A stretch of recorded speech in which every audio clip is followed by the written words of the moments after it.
comme un auditeur silencieux, Seigneur. Tu écoutes nos prières, tu écoutes nos requêtes, tu écoutes nos supplications, tu écoutes notre adoration, Seigneur. Toutes ces choses te sont dues, toi le maître du ciel et de la terre, toi le créateur de l'univers visible et invisible, toi qui es notre Dieu, toi qui es notre Père. C'est vers toi que nous sommes venus ce soir, c'est toi que nous sommes venus rencontrer. Nous avons besoin de toi dans nos vies, à chaque instant dans nos vies, nous avons besoin de toi. Voilà pourquoi nous sommes là ce soir encore, pour nous instruire de toi, Seigneur, mais pour recevoir ton enseignement, Seigneur, pour recevoir cette parole que tu as réservée pour nous, Seigneur notre Dieu, et aussi pour te présenter nos requêtes, nos supplications, Seigneur. Merci de bénir ce moment, merci de bénir mon frère, ma soeur, tous ceux qui ont bravé, Seigneur, cette intempérie, Seigneur notre Dieu, et qui ont bien voulu être là dans ta présence, Seigneur. Dans ta parole, tu dis que le royaume des cieux est pour les violents. Ce sont ceux-là qui s'en emparent, Seigneur. Nous avons fait preuve de violence. Malgré les conditions météo, nous sommes là, Seigneur. Alors, puisses-tu bénir chacun de tes enfants, Seigneur, qui sont là, Seigneur, ce matin. Ce soir, plutôt, merci de bénir chacun d'entre eux, Seigneur. Merci de bénir ce moment. Nous voulons nous effacer pour que toi, tu prennes toute la place. Et que tout, Seigneur, soit sous ton entier contrôle. Telle est notre prière dans le nom puissant de Jésus-Christ. Amen.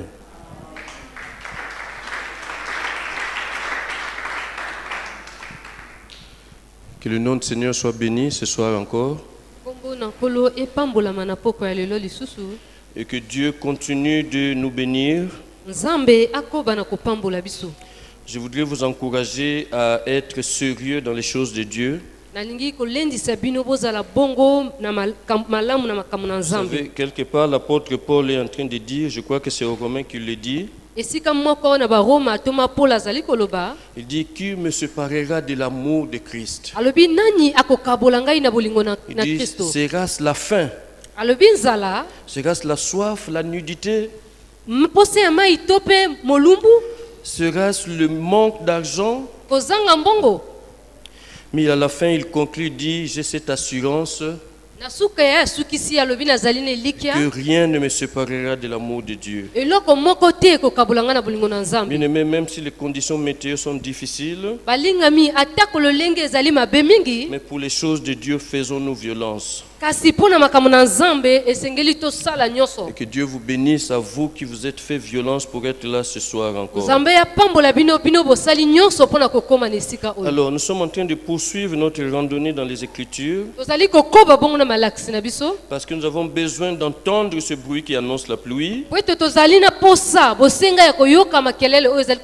Alors, pour cette semaine, nous sommes en train de plancher sur la repentance et sur le fait que sur la nécessité de rebâtir l'autel de Dieu. Bien aimé, la seule chose qui peut nous séparer de Dieu, c'est le péché. C'est la seule chose qui peut faire que la gloire de Dieu s'éloigne de nous. Et nous avons vu que le péché, il jette le trouble au milieu du peuple de Dieu. Nous avons vu qu'un seul homme avait péché et tout Israël est tombé devant Haï. Et pourtant, une seule personne avait péché. C'est pourquoi Josué va le dire. Pourquoi nous as-tu troublés aujourd'hui? C'est d'ailleurs ce que déjà Élie était en train de dire à Akab, c'est toi qui jettes le trouble en Israël. Parce que Akab et sa femme ont amené des dieux étrangers en Israël. Et donc, hier nous avons vu que la clé par rapport à cela, quand nous nous éloignons de Dieu, la clé c'est la repentance. Pour que le réveil se fasse, il faudrait passer d'abord par la repentance.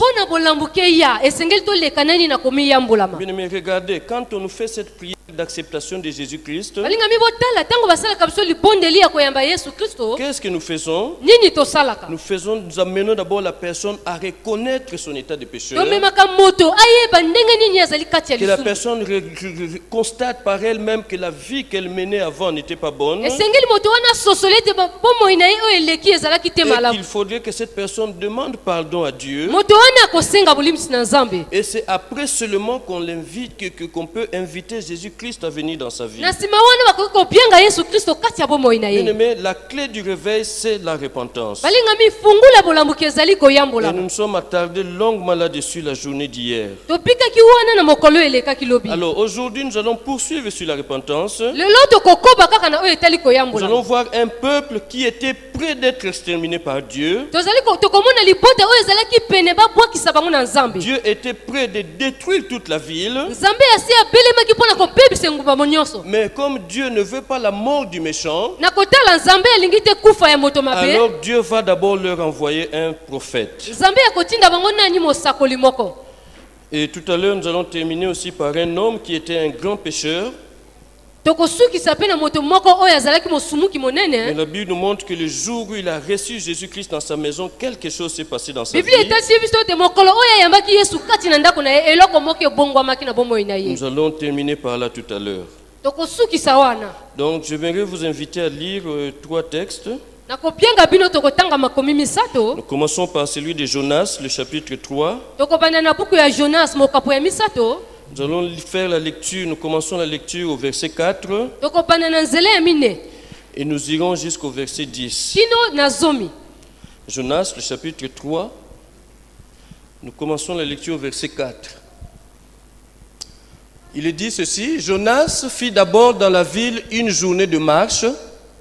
Il criait et disait: encore 40 jours et Ninive est détruite. Les gens de Ninive crurent à Dieu, ils publièrent un jeûne et se revêtirent de sacs depuis les plus grands jusqu'aux plus petits. La chose parvint au roi de Ninive, il se leva de son trône, ôta son manteau, se couvrit d'un sac et s'assit sur la cendre. Et il fit faire dans Ninive cette publication par ordre du roi et de ses grands: que les hommes et les bêtes, les bœufs et les brebis ne goûtent de rien, ne pèsent point et ne boivent point d'eau. Que les hommes et les bêtes soient couverts de sacs, qu'ils crient à Dieu avec force et qu'ils reviennent tous de leur mauvaise voie et des actes de violence dont leurs mains sont coupables. Qui sait si Dieu ne reviendra pas et ne se repentira pas, et s'il ne renoncera pas à son ardente colère, en sorte que nous ne périssions point. Dieu vit qu'ils agissaient ainsi et qu'ils revenaient de leur mauvaise voie. Alors Dieu se repentit du mal qu'il avait résolu de leur faire, et il ne le fit pas. Amen. Le deuxième texte, c'est un seul verset, il est dans Actes 17.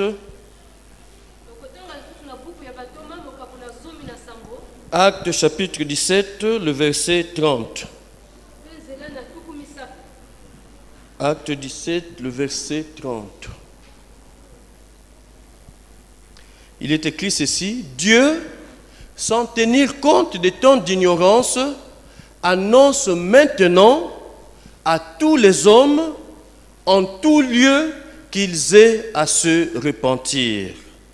Dieu, sans tenir compte des temps d'ignorance, annonce maintenant à tous les qu'ils aient à se repentir. Et nous terminons par le texte de Zachée, qui est dans le livre de Luc, l'évangile de Luc, le chapitre 19. Et nous allons lire le verset 6 et nous irons jusqu'au verset 9, je crois. Zachée se hâta de descendre et le reçut avec joie. Voyant cela, tous murmuraient et disaient: il est allé loger chez un homme pécheur. Mais Zachée, se tenant devant le Seigneur, lui dit: voici, Seigneur, je donne aux pauvres la moitié de mes biens. Et si je fais tort de quelque chose à quelqu'un, je lui rends le quadruple. Jésus lui dit, le salut est entré aujourd'hui dans cette maison parce que celui-ci est aussi un fils d'Abraham. On peut s'arrêter là? Alléluia. Amen. Alors, le thème de ce jour, c'est la repentance de la population de Ninive. Cela vient un peu à la suite de ce que nous avions commencé à voir hier. Nous avions dit que la repentance est la clé du réveil. Bien aimé, vous vous rappellerez pour ceux qui ont commencé avec nous ce programme que la première semaine, il y a un jour, nous avons vu l'histoire de Jonas. Nous avons vu que Jonas, Dieu va appeler ce prophète qui s'appelle Jonas. Et Dieu va lui confier une mission. Il lui dit, tu vas aller à Ninive et tu vas aller crier contre cette ville parce que son péché est remonté jusqu'à moi. Et qu'est-ce que le prophète Jonas va faire? Plutôt que d'aller à Ninive, il s'en va totalement de l'autre côté, du côté opposé. Regardez, Ninive se trouve à 750 km de là où lui il était. Et lui, quelle est la direction qu'il va prendre? Il va totalement de l'autre côté. Il va à près de 3500 km. Regardez, ça se passe dans le Proche-Orient. Nous sommes ici dans le Proche-Orient, Israël et les environs. Donc Dieu l'envoie quelque part par là. Et lui, il va où? Il va à Tarsis. Et vous savez, Tarsis, ça se trouve où? Ça se trouve en Espagne. Donc vous imaginez, ils sont dans la zone du Proche-Orient. On l'envoie quelque part à 750 km. Lui, il quitte le Proche-Orient, il s'en va en Europe, il s'en va en Espagne. Et qu'est-ce que la Bible nous dit? Il est parti là-bas pourquoi? Non, d'abord, il est parti là-bas loin de la face de l'Éternel. Et pour s'enfuir. Bien aimé, quel est cet endroit où tu vas aller t'enfuir loin de la face de l'Éternel? Où iras-tu où l'Éternel ne va pas te récupérer? Regardez, David dans un des psaumes, il est en train de dire ceci. Il dit, où fuirai-je loin de ta face? Il dit, où irai-je loin de toi? Si je vais au ciel, tu y es, c'est ton trône. Et sur terre aussi, tu y es, c'est ton marchepied. Et même si je vais jusqu'au bout de la mer, là aussi ta droite me saisira. Jonas, qui pourtant est serviteur de Dieu, il s'enfuit. Il pense aller loin de la face de l'Éternel. Et vous savez quoi? Il a même payé le prix. La Bible dit il paya le prix du transport. Combien ça devait coûter pour aller à l'autre bout? Parce qu'il voulait aller loin de la face de l'Éternel. On peut se poser la question, mais qu'est-ce qui a motivé cette réaction de la part de Jonas? Parce qu'en fait, Ninive, c'était la capitale d'un empire qu'on appelait la Syrie. Et la Syrie, à ce moment-là, c'était une grande puissance. Et c'était un grand ennemi d'Israël. Donc c'était un peuple qui était plus fort que le peuple d'Israël. Bien plus encore, c'était un peuple qui était cruel, il était méchant. C'était des gens qui se comportaient d'une façon bizarre. Ils maltraitaient les gens. Et donc, quand Jonas reçoit cette parole de la part du Seigneur, il a proclamé la repentance dans cette ville. Et Jonas se dit, mais attends Seigneur, comment tu peux m'envoyer chez ces gens-là? D'abord, ce n'est pas ton peuple, c'est des païens. Nous sommes ton peuple. Et ces gens-là, ils sont en train de nous maltraiter. C'est des gens qui sont méchants, ils sont mauvais dans leur comportement. Si tu veux les détruire, détruis-les une fois pour toutes. Mais pourquoi tu veux m'envoyer là-bas? Pour que j'aille proclamer la repentance. Bien aimé, il y a certaines choses que Dieu nous demande, des fois que nous ne comprenons pas. Mais Dieu, lui, il voit au-delà de ce que nous pouvons comprendre. Et comprenons une chose, bien aimé dans le Seigneur. Comprenons une chose, Dieu ne veut pas la mort du pécheur. Bien au contraire, Dieu veut que le pécheur puisse se repentir de son mal. C'est pourquoi Dieu laisse toujours une chance aux personnes de pouvoir se repentir. Regardez, bien aimé dans le Seigneur. La Bible dit que Dieu est en train de parler avec Abraham. Et Dieu dit, cacherai-je à Abraham ce que je vais faire? Parce qu'il se trouve qu'à ce moment-là, le péché de Sodome et de Gomorrhe c'était tellement accru qu'il est monté jusqu'au ciel. Et c'est comme ça que Dieu va dire à Abraham, je vais descendre pour voir si ce que j'ai entendu de Sodome et Gomorrhe est conforme à la vérité. C'est ainsi que Dieu va envoyer 2 anges pour aller se rendre compte de cela. Mais vous savez ce qui est arrivé à ces 2 anges? Ils ont failli être violés par la population de Sodome. Et peut-être que c'était la porte de sortie pour eux. Dieu voulait les sauver peut-être par ces 2 anges. Mais bien au contraire, ils ont voulu porter main sur ces personnes. Et c'est seulement après que la sanction divine est tombée sur Sodome. Bien aimé, c'était la même chose aussi du temps de Noé. Le mal s'était accru à la période où Noé vivait sur terre. Mais Noé était en train de prêcher à ses frères, à ses contemporains, arrêtez avec le mal. Parce que sinon Dieu va détruire ce monde. Bien aimé, les gens l'ont pris pour un fou. Mais pendant qu'il était en train de prêcher, Noé était aussi en train de bâtir son arche. Mais vous imaginez dans un endroit où il n'y a pas la mer, il n'y a pas un fleuve, il n'y a rien du tout. Que quelqu'un se mette à construire un grand bateau là-bas. Qu'est-ce qu'on ne dirait pas? On dirait qu'il a disjoncté. On va dire que non, celui-là il fait une perte de raison. Comment on est là, il n'y a pas la mer à côté, lui en train de bâtir, de construire une arche. Mais comment la Bible présente Noé? On le présente comme le prédicateur de la justice. Ça veut dire que pendant son temps, Noé était en train de dire aux autres, repentez-vous, la voie que vous êtes en train de suivre est mauvaise. Donc Dieu voulait d'abord leur donner cette chance-là de se repentir avant de pouvoir détruire. Mais comme ils n'ont pas voulu saisir cette brèche que Dieu leur tendait, alors le déluge est venu et les a tous emportés. Mais Dieu a sauvé Noé et tous ceux qui étaient avec lui dans l'arche. Et là, nous comprenons mieux maintenant pourquoi Dieu va envoyer le prophète Jonas dans cette ville méchante qui était Ninive.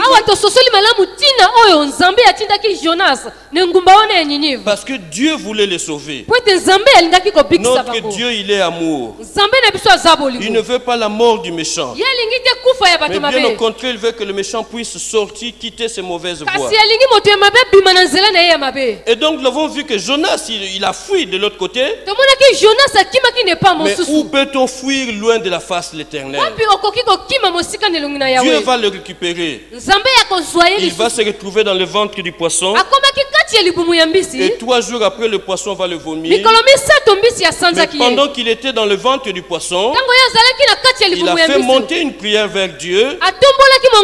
Une prière où il est en train de reconnaître son tort. Et alors Dieu a entendu sa prière. Et c'est comme ça qu'il se retrouve donc hors du ventre du poisson. Et alors là, la raison lui revint. Et c'est finalement qu'il va décider d'aller faire la mission que Dieu lui avait confiée. La mission que Dieu lui a confiée, c'était une mission qui était claire. Les Ninivites étaient en plein dans le péché. Ils étaient dans le mal. Et donc il fallait qu'ils reviennent à Dieu. Il fallait qu'ils se détournent de leur mal. Et c'est la mission que Dieu va confier à Jonas. Quand Jonas arrive dans cette ville, il s'est mis à proclamer ce que Dieu lui avait dit. Mais le prophète ne parle pas de lui-même. Le prophète va juste dire ce que Dieu lui a dit. Et quand il arrive dans la ville de Ninive, il dit encore 40 jours et Ninive sera détruite. Et j'ai vu dans une autre version, il est dit ceci. Encore 40 jours. Une calamité va s'abattre sur Ninive. C'était ça le message de Jonas. Mais l'important pour nous, c'est comment cette population a reçu ce message. Nous avons vu que Dieu, quand il a envoyé ces deux anges dans Sodome, comment ils ont été reçus? Ils ont failli être violés. Mais quand Jonas se présente dans Ninive, quand il commence à prêcher sur la repentance, la Bible dit que la ville était touchée par rapport à ce message. Le verset 5 nous dit ceci que nous avons lu. Le verset 5 nous dit: les gens de Ninive crurent à Dieu. Ils publièrent un jeûne et se revêtirent de sacs depuis les plus grands jusqu'aux plus petits. Ils ont entendu ce que Jonas était en train de prêcher. Jonas était en train de dire: changez de vie, vos voies sont mauvaises devant l'Éternel. Et si vous ne vous détournez pas de vos mauvaises voies, 40 jours après, une grande catastrophe va arriver sur vous. Changez de vie. Changez votre façon de faire. Revenez à Dieu. Et peut-être que Dieu va avoir pitié de vous. C'était le message de Jonas. Mais regardez comment les gens de Ninive ont pris ce message. La Bible dit: les gens de Ninive crurent à Dieu. Les gens de Ninive, ils ont cru en Dieu. Donc ça veut dire qu'ils ont cru au message que Jonas était en train de prêcher. Et bien plus encore, qu'est-ce qu'ils ne se sont pas arrêtés à croire? Qu'est-ce qu'ils ont fait? Ils ont publié un jeûne. Bon, ils se sont revêtus des sacs. Parce que c'était la tradition dans toute cette zone-là. Vous allez voir, même les Juifs faisaient comme ça pendant qu'ils jeûnaient. Ils portaient le sac et la cendre. Mais bien aimé, regardez ce que la Bible nous dit dans ce verset. On dit depuis les plus grands jusqu'aux plus petits. Ils ont cru en Dieu. Ils se sont rendus compte que leur voie était mauvaise. Alors, ils ont décidé de jeûner. Mais lesquels ont jeûné? Des plus grands jusqu'aux plus petits. Mais revenons un peu à Sodome. À Sodome, la Bible nous dit, quand les deux anges sont entrés chez l'autre, avant même que la nuit n'arrive, toute la ville est venue pour violer ces deux gens. Et la Bible dit, des plus grands jusqu'aux plus petits. Et les vieillards et les petits enfants, ils sont venus parce qu'il fallait violer deux hommes.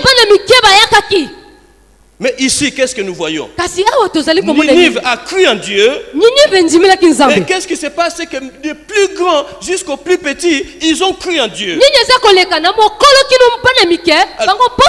Qu'est-ce que cela veut dire, bien-aimé dans le Seigneur? Bien-aimé, ça veut dire que la repentance, elle concerne tout le monde. La repentance, ce n'est pas une affaire de titres. Ce n'est pas une affaire d'ancienneté dans le Seigneur. Mais la repentance, c'est quelque chose qui concerne tout le monde.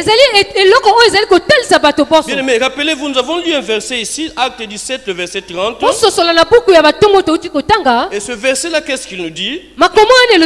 Il dit: Dieu sans tenir compte des temps d'ignorance,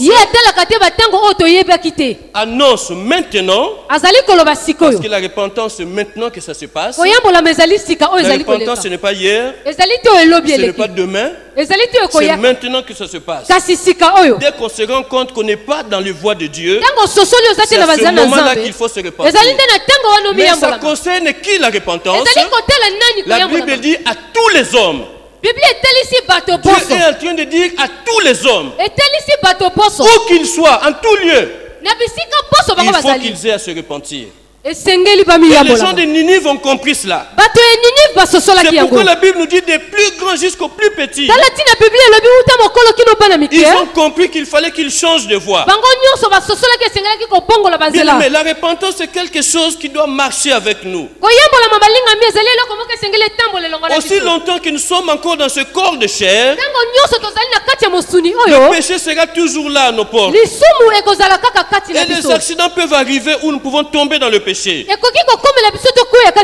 alors, qu'est-ce qu'il nous faut faire? Aussitôt se relever par la repentance. C'est pourquoi je dis que c'est quelque chose de permanent. Nous devons toujours nous remettre en question à chaque fois. Et ça, quel que soit les titres que nous pouvons avoir. Et ça, quelle que soit l'ancienneté que nous pouvons avoir dans le Seigneur. La Bible dit à Ninive, et les grands et les petits, tout le monde s'est repenti. Tous ont cru en Dieu. Et regardez, c'est même arrivé jusqu'aux oreilles du roi. Alors le roi, quand il a entendu cela, alors lui aussi est entré dans le mouvement. Parce que lui aussi a cru en cette parole. Mais qu'est-ce qu'il a fait par rapport? Parce que lui, il va impliquer maintenant toute la vie. Il va faire une publication. Il dit voilà ce que moi le roi je déclare.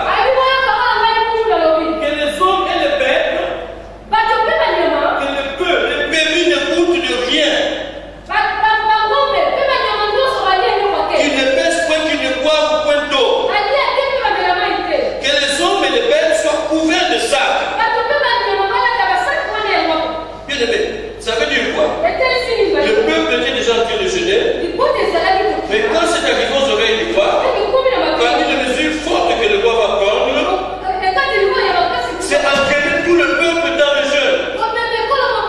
Il a dit que tout le monde doit jeûner. Et il y a même allé très fort. Il a dit même les animaux doivent jeûner. Mais le jeûne s'accompagne de la prière.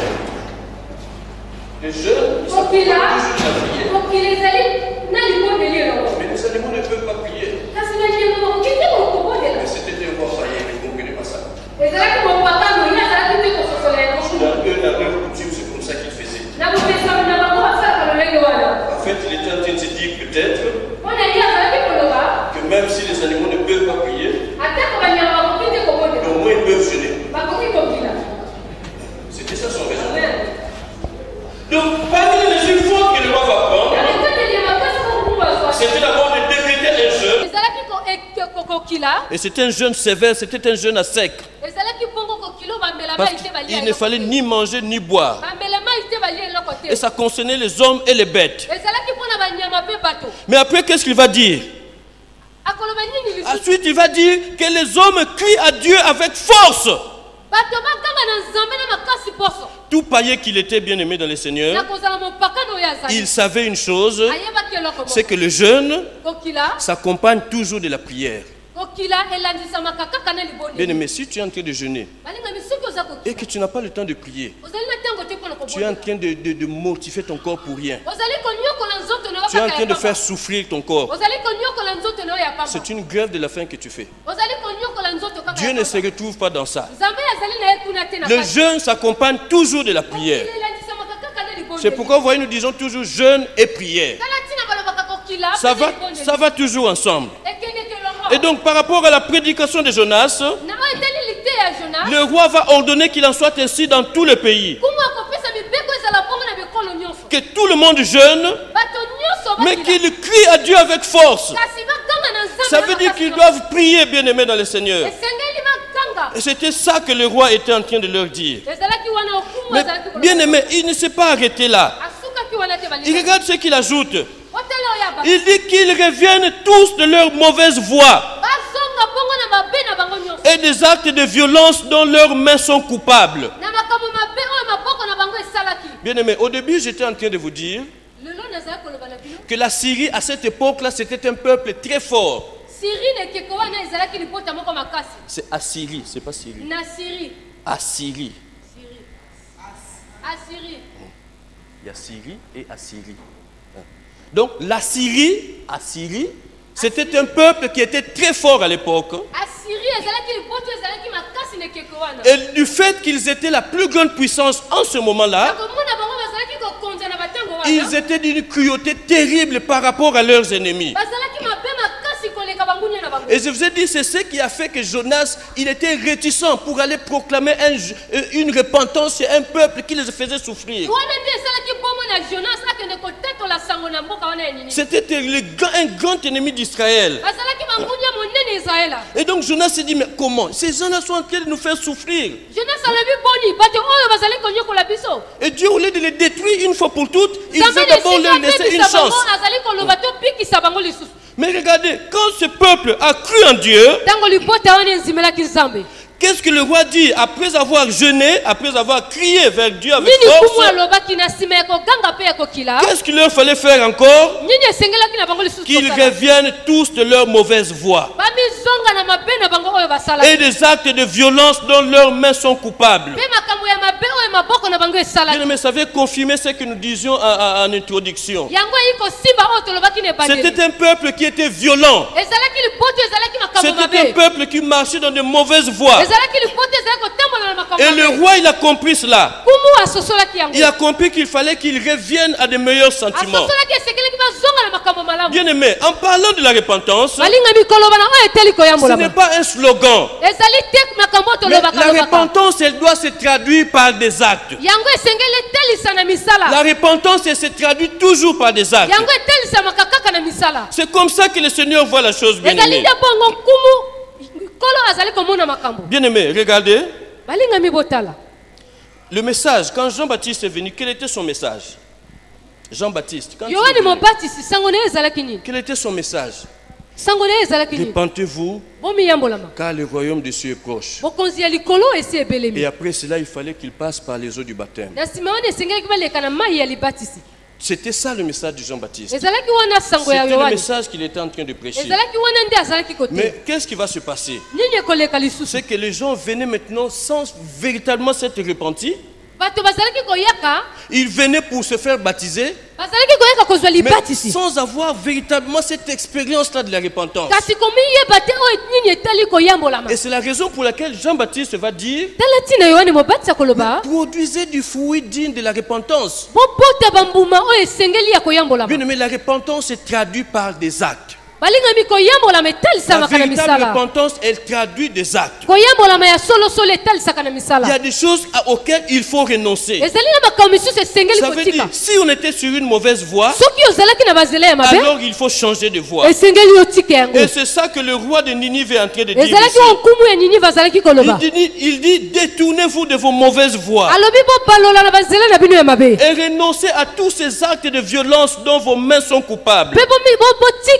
La repentance doit se traduire par des actes. C'est ce que nous avons vu hier, bien aimé, dans le Seigneur. Regardez, il y a des gens qui, après que Jean-Baptiste ait parlé,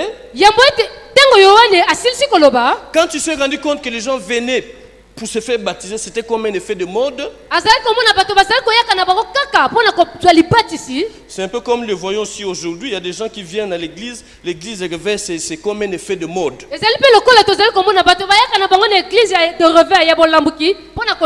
Aucune conviction. Oh, il n'a pas accepté Jésus-Christ. Il vient juste comme ça parce que c'est la mode. La repentance, ne connaît pas. Accepter Jésus-Christ, il ne sait pas ce que c'est. Être enfant de Dieu, comment on le devient, il ne sait pas. Pour lui, il est à l'église. Tous les dimanches, il est à l'église. Mais il n'est chrétien que quand il est à l'église. Et quand il est dehors, c'est un véritable païen. Regardez, on a vu hier les catégories de personnes qui sont venues vers Jean-Baptiste pour se faire baptiser. Il y avait beaucoup de riches qui venaient. Mais des gens qui étaient insensibles. Ils avaient beaucoup d'argent, ils avaient beaucoup de biens. Mais qu'est-ce que Jean-Baptiste va leur dire? Celui qui a 2 habits qu'il donne à celui qui n'en a pas. Celui qui a mangé donne à celui qui n'en a pas. Bien aimé, après il y a une catégorie qui arrive là-bas, les publicains. Les percepteurs d'impôts. Ils viennent et disent, mais nous, que devons-nous faire? Jean-Baptiste de leur dire, arrêtez de prendre au-delà de ce qui est prescrit. Parce que c'est ce qu'ils faisaient à l'époque. Et comme il n'y a rien de nouveau sous le soleil, c'est aussi ce qui se fait aujourd'hui. Le plus grand voleur de l'État, c'est qui? Si vous enlevez les ministres et tous les hommes politiques là, les plus grands voleurs, vous les trouvez où? Douane, impôts, trésor, CCA. C'est là où vous voyez tous les plus grands voleurs de l'État. Ça n'a pas commencé aujourd'hui, hein? De ce temps-là, déjà, c'était comme ça. Du temps de Jésus, déjà, c'était comme ça. Et ensuite, les militaires aussi viennent. Il vient dire, et nous, que devons-nous faire? Ne faites pas d'extorsion. N'allez pas ravir les choses de tout le monde. N'est-ce pas ce que c'est fait aujourd'hui encore? Payez votre billet, allez seulement à Pointe-Noire. Si vous oubliez votre carte d'identité ou votre passeport, là déjà Kintélé, on vous récupère. Tu es dans ton pays, tu quittes Brazza pour aller à Pointe-Noire, là-bas on va te compliquer la vie comme ça. Parce que tu as oublié ta pièce d'identité. Bien aimé, Jean-Baptiste n'a parlé que de ces cas-là. On peut continuer. Regardez les enseignants, qu'est-ce qu'ils font?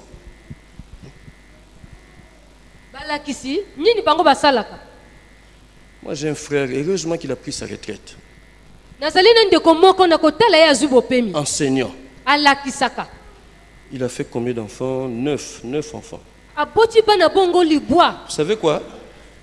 Lui, les femmes, il ne les cherche pas loin. C'est dans ses classes. Lui, il ne va pas loin. Il a fait des enfants avec 4 femmes. Les 4 femmes, c'était ses élèves. À un moment, il a même eu de gros problèmes. Il a fait des enfants avec 2 sœurs. Mais le problème, c'était des nièces d'un grand homme politique à l'époque.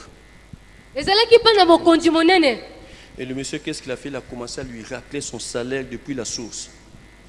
Vous savez comment il s'en est sorti? Il lui restait 12 000 francs. Professeur de collège, quand on avait retiré tout, il lui restait 12 000 francs pour vivre. Vous savez comment il s'en est sorti? Le multipartisme. C'est des gens qui ont béni la démocratie. Il y a d'abord mon frère. Parce qu'on ne pouvait plus lui récupérer son argent à la source. C'est comme ça qu'il s'en est sorti. Regardez bien aimé, nous sommes en train de vivre à une époque où on voit des choses. Mais attendez. À l'université, il y a maintenant ce qu'on appelle les notes du canapé. C'est pour les filles ça. Pour avoir la moyenne, il faut aller avec le professeur. Donc, voyez bien aimé, ce que Jean-Baptiste était en train de dire en son temps, nous le voyons, c'est encore actuel aujourd'hui. Ce qui se passe avec les publicains, ce qui se passe avec les publicains, ce qui s'est passé avec les soldats, aujourd'hui encore à notre siècle, à notre époque, nous sommes en train de vivre cela. Et nous pouvons même continuer. Je vous ai donné le cas des enseignements, mais on peut multiplier les cas. Mais quand ça s'est passé à Ninive, c'était un peuple qui était totalement hors de la pensée de Dieu. Mais dès lors qu'ils se sont repentis, nous voyons par leurs actes qu'il y a eu un changement. C'est pourquoi nous sommes en train de dire que la repentance se traduit toujours par des actes forts. Un exemple dont nous parlons souvent quand on parle de la repentance, c'est le fils prodigue. Quelqu'un qui a pris l'argent de son père, il a demandé sa part d'héritage.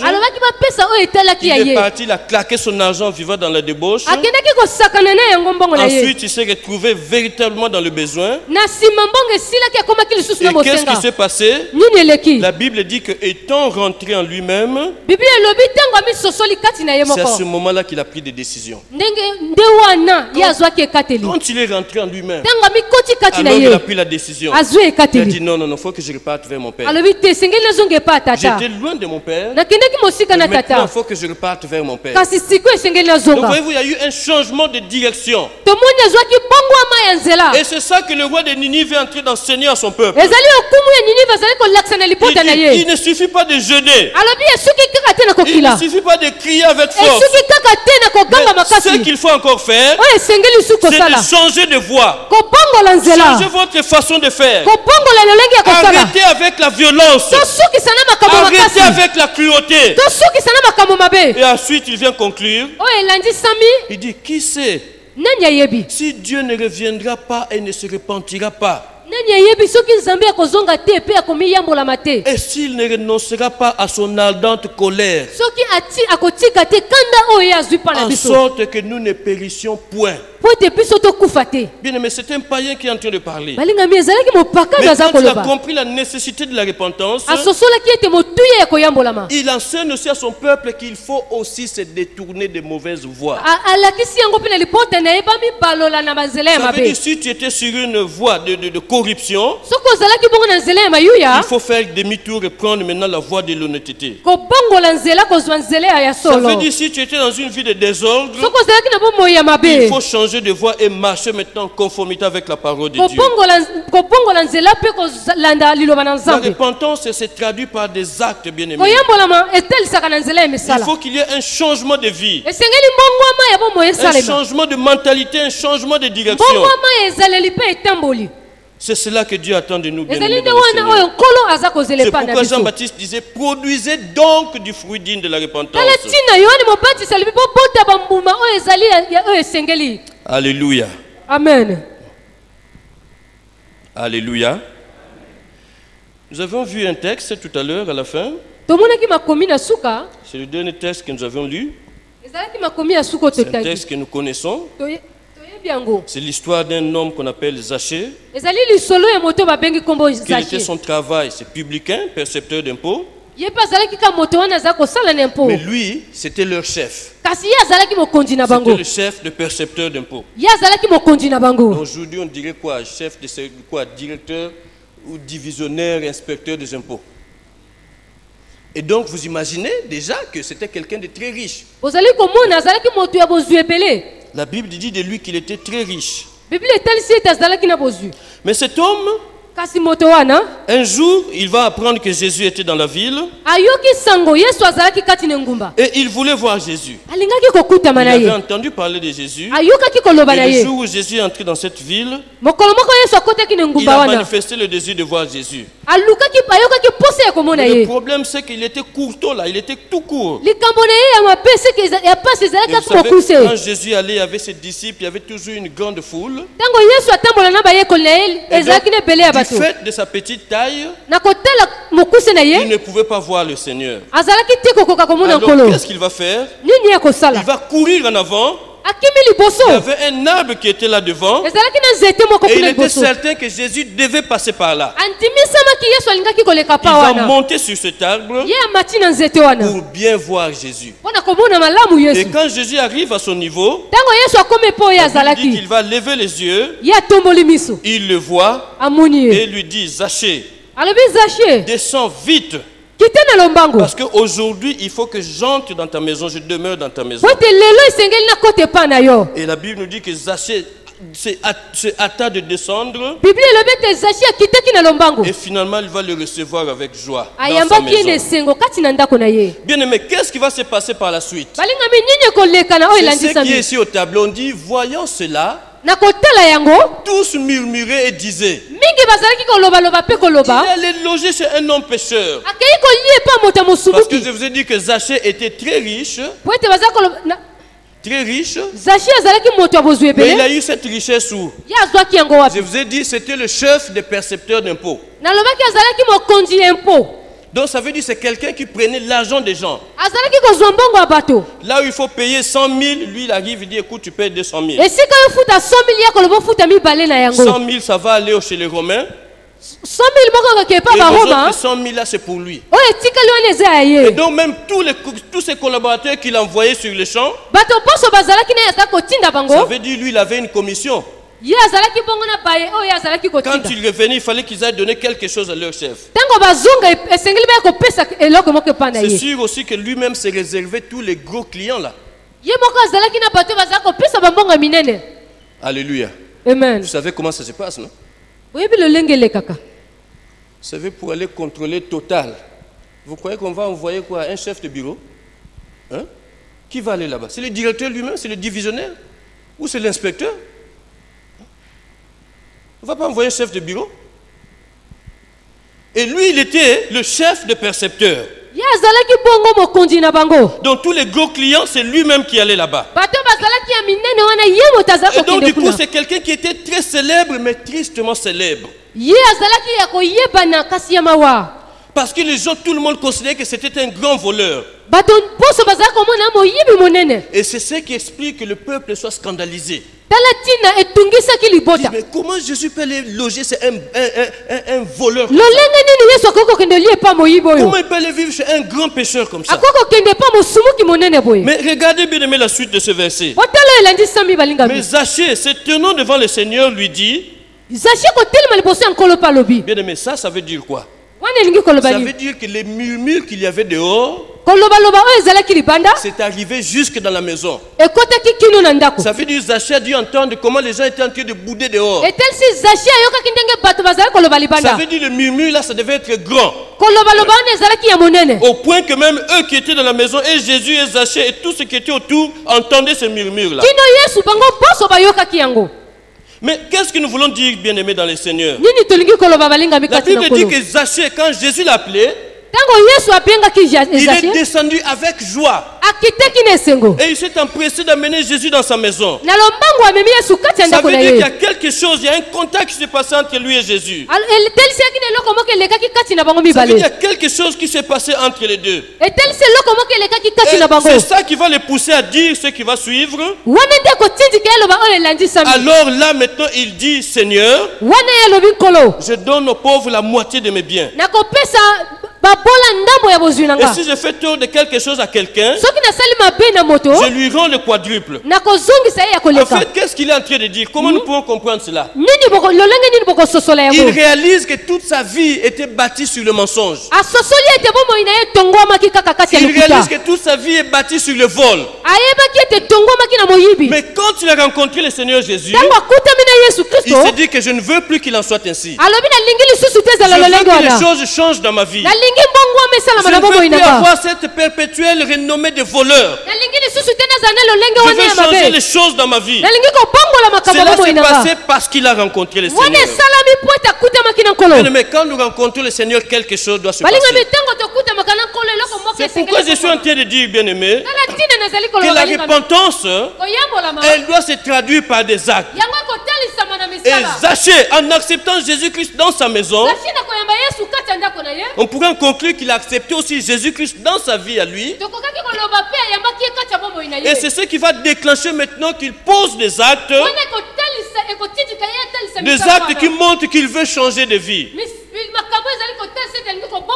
Regardez, dans la version que nous avons au tableau, quand on dit je donne aux pauvres la moitié de mes biens, on a l'impression que c'est ce qu'il avait l'habitude de faire. Amen. Je peux avoir la version, donnez-moi parole vivante, le même verset là. Voyons un peu comment c'est rendu avec la version parole vivante.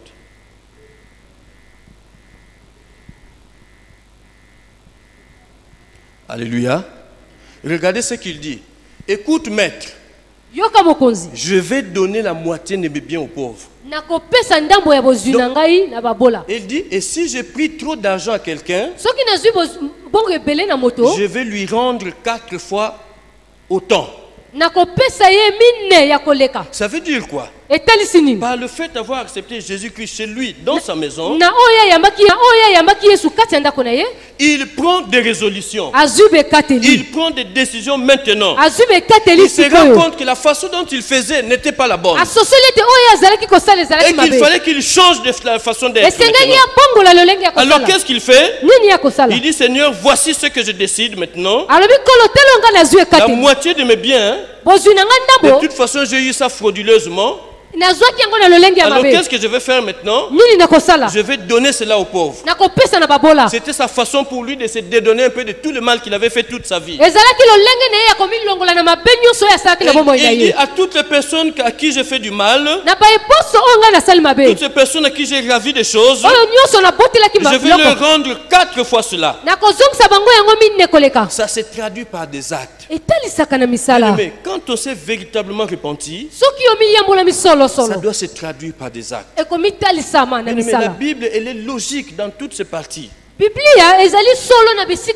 Nous avons vu le roi de Ninive, quand il a réalisé que le danger était devant lui, pour lui mais aussi pour tout son peuple, il va se repentir, il a cru en Dieu.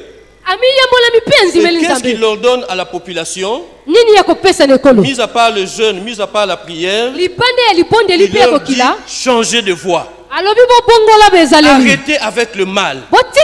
Arrêtez de mal vous comporter. Arrêtez d'être méchant. Arrêtez d'être violent. Mais revenez à de bons sentiments. C'est ça que le roi de Ninive a demandé à sa population. Et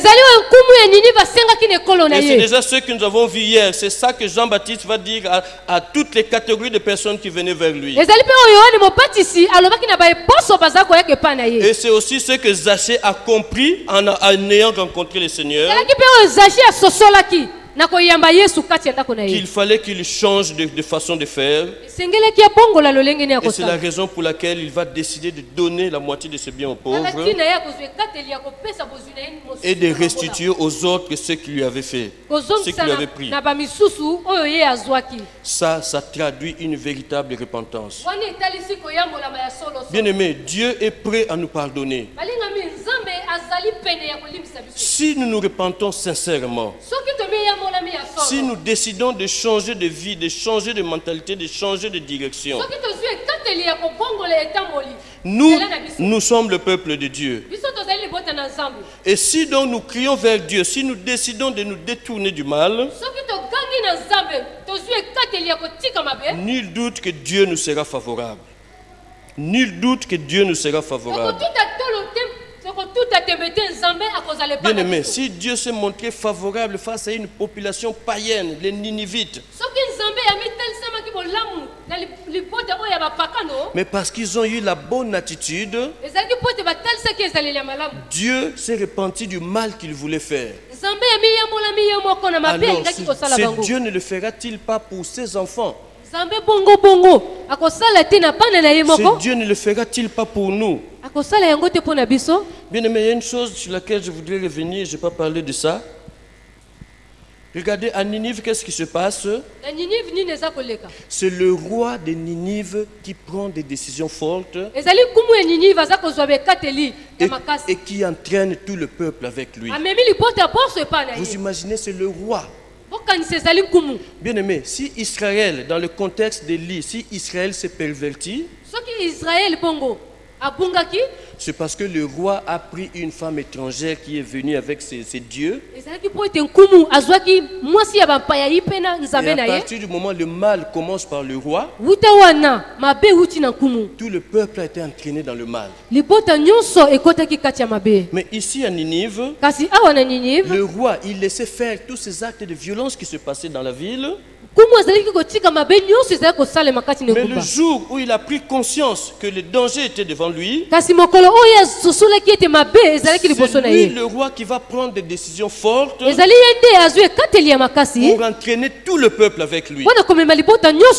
Mais vous imaginez les effets que cela peut avoir si le réveil commence par celui qui est à la tête de l'État.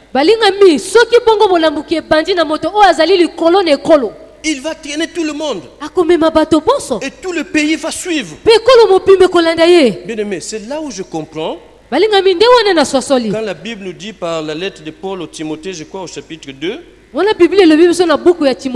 est en train de dire priez pour les rois, pour toutes les personnes qui sont élevées en dignité. Bien aimé, si toutes ces personnes-là connaissent un réveil personnel, tout le monde va suivre. Toute la nation va suivre. Et donc, bien aimé, comprenons que ça doit être notre sujet de prière. C'est un sujet qui doit être récurrent pour nous, que de prier toujours pour ceux qui sont élevés en dignité. Que nous puissions prier pour ceux qui nous dirigent. À commencer par le roi. Nous n'avons pas de roi, mais nous avons un président de la République. Vous imaginez si le réveil commence par chez lui? C'est sûr que ça va entraîner tout le gouvernement. Et par la force des choses, ça va entraîner toute la nation. Vous savez comment les choses se passent dans ce pays? Quand il va à Oyo, la moitié de la ville suit à Oyo. Vous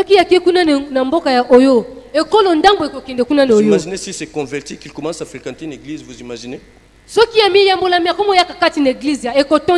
Mais c'est notre responsabilité, bien-aimée, en nous basant sur ce qui s'est passé à Ninive, que nous puissions prier pour que ce réveil puisse aussi impacter notre nation, à commencer par les personnes que Dieu a placées à la tête de cette nation. C'est cela à quoi Dieu nous appelle. Et si nous comprenons cela, alors nous serons dans le plan de Dieu.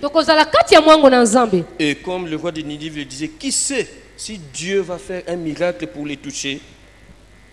Et que tous nous puissions bénéficier de ce réveil dans cette nation. Le réveil auquel nous aspirons tous, bien-aimés dans le Seigneur. Si nous comprenons cela, et surtout si nous le faisons, croyez-moi, Dieu se réjouira de nous. Et que Dieu bénisse sa parole ce soir.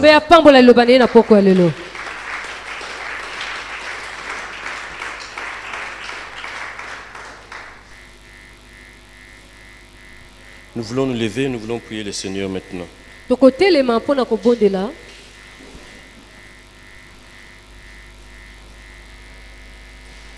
voulons prier le Seigneur. Nous voulons prier d'abord pour nous-mêmes. Bien-aimé, j'étais en train de dire tout à l'heure que dans ce corps de chair où nous sommes, il peut arriver que nous puissions succomber, nous puissions tomber dans le péché. Mais ce qu'il nous faut faire, c'est nous relever aussitôt. Bien-aimé, nous avons dit que la repentance, ça nécessite de renoncer, de changer de direction. Mais si nous continuons de faire la même chose, nous demandons pardon, mais demain nous reprenons la même chose, alors nous n'avons rien compris de la repentance. Là, ça devient un véritable problème pour toi. Mais nous voulons prier le Seigneur ce matin. Que nous comprenions que nous avons besoin de nous remettre toujours en question. Que nous nous examinions toujours. Et que nous comprenions que si le besoin est, nous avons à nous repentir. Dieu dit que ça se passe en tout lieu, ça se passe pour tous les hommes. Alors disons Seigneur, Seigneur, aide-moi à toujours me relever quand je tombe. Mais surtout que je ne puisse pas être seulement dans cette chose-là. Qu'est-ce que je veux dire? Que le péché doit être un accident dans la vie d'un enfant de Dieu. Mais quand cela arrive, que je puisse me relever aussitôt. Alors prions le Seigneur, demandons cette force. Dis au Seigneur, Seigneur, garde-moi de tout mal. Et quand bien même je succombe, que je puisse me relever aussitôt. Pour que je reste toujours dans ton plan. Et que jamais je ne sois loin de toi. Nous n'avons pas besoin d'être loin de notre Dieu béni. Mais nous avons besoin d'être toujours avec lui. Mais pour cela, il faudrait que nous puissions toujours être en bonne communion avec lui. Et s'il arrive que nous tombions, que nous puissions nous relever aussitôt. Que nous ne soyons pas de ceux qui s'attardent dans le péché. Mais que nous soyons de ceux qui se détournent résolument de ces choses-là. Si nous avons compris que notre Dieu est saint, alors nous aussi nous avons besoin de marcher dans la sainteté. Nous avons besoin de marcher dans la sanctification. Et le Seigneur peut nous aider par rapport à cela. Seulement si toi tu le décides. Seulement si toi tu prends la résolution. Bien aimé, la résolution c'est toi qui dois la prendre. Cette décision c'est toi qui dois la prendre. Et le Seigneur va t'aider. Alors dis au Seigneur, Seigneur, donne-moi de rester debout. Dis Seigneur, donne-moi de ne pas tomber. Et même si je tombe, Seigneur, que tu me relèves. Même si je tombe, Seigneur, que toi tu me relèves. Parce que je veux toujours être avec toi. Parce que là où tu es, là où moi aussi je vais être. Alors équipe-moi, Seigneur. Alors donne-moi ta force, Seigneur. Donne-moi la force de rester debout. Donne-moi la force de résister face à toutes les choses viles. Que ma vie se traduise par des actes. Dis au Seigneur que ma vie se traduise par des actes. Les actes qui montrent la repentance. Bien-aimé, Zachée c'était un grand voleur. Mais après avoir rencontré le Seigneur Jésus, il a pris la résolution de changer de cap. Il ne voulait plus qu'on puisse le traiter de grand voleur. Et il prend des décisions fortes. Il dit Seigneur, je vais donner mon argent aux pauvres. Il dit Seigneur, je vais rendre le bien à ceux à qui je fais du mal. C'est une décision forte, bien aimé. Mais s'il a pris cette décision, c'est parce qu'en lui il s'est repenti. C'est parce qu'il a compris qu'il suivait une mauvaise voie. Bien aimé, nous avons besoin d'être comme Zachée. Nous avons besoin de renoncer à toutes ces choses. Nous avons besoin de renoncer à toutes ces choses vilaines. Le roi de Ninive a compris cela.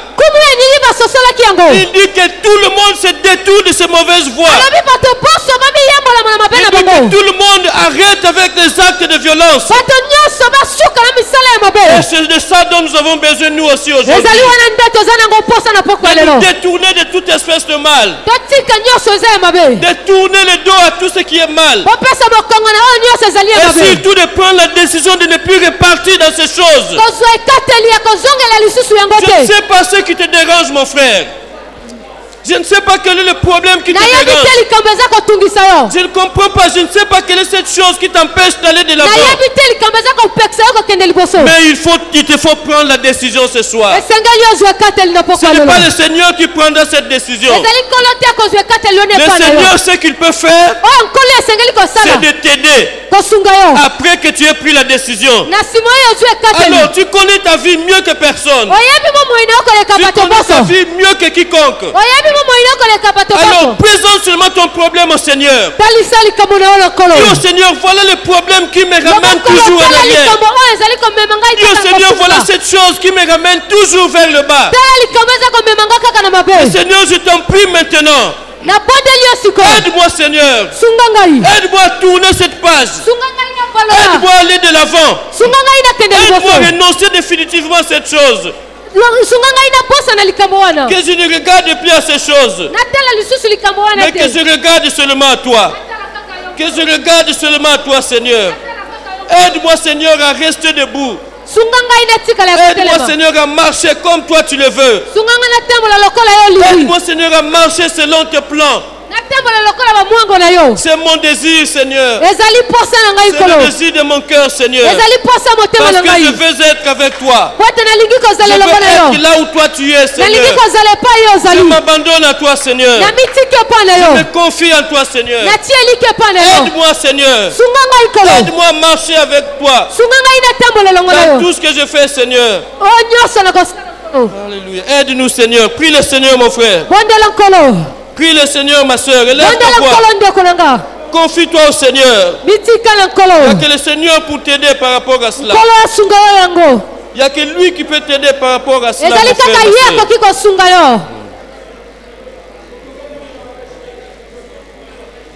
Alléluia.